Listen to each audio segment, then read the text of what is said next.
एबे स्पेस रु सीधा सड़क नेटवर्क पाइब आपणकर फोन अमेरिकार उपग्रह उत्क्षेपण करी एही स्वप्न को पूरण करिब इसरो।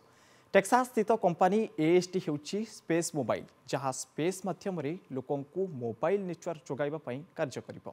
एही कंपनीर कम्युनिकेशन सैटेलाइट श्रीहरिकोटा ठारू लॉन्च हेबाकु जाउची। समग्र विश्व में भारत को एक भिन्न परिचय प्रदान करिब। आर्थिक हेउ अबा सामाजिक राजनीतिक हेउ अबा विज्ञान आमे प्रत्येक क्षेत्र में विश्व सहित गति करुचु। इसरो विज्ञान क्षेत्र में एक नूतन सफलता हासिल करने को जाउछि। वर्तमान मोबाइल कॉलिंग पई पारंपरिक नेटवर्क किंबा टावर रो कोनोसी आवश्यकता रहिबो नाही।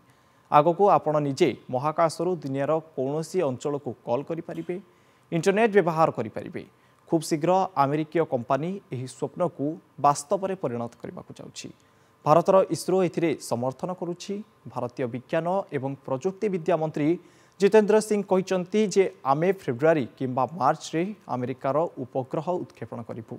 मोबाइल जोगाजोग क्षेत्र में यह एक विप्लव परिवर्तन आनिब। तेबे एने इसरो किंबा केन्द्रमंत्री कौनसी सरकारी विवृत्ति एपर्यंत आसी नाही। यार विशेषत्व हेउची महाकाशरू नेटवर्क मिलिबा सरल हेबो। दुनिया रे जेकोनोसी स्थान रे रही फोन रे कथा होई परिबा। स्टारलिंक परी इंटरनेट सुविधा उपलब्ध हेबो। देखिबाकू गले यह ग्लोबल सिम भली कार्य करिबो।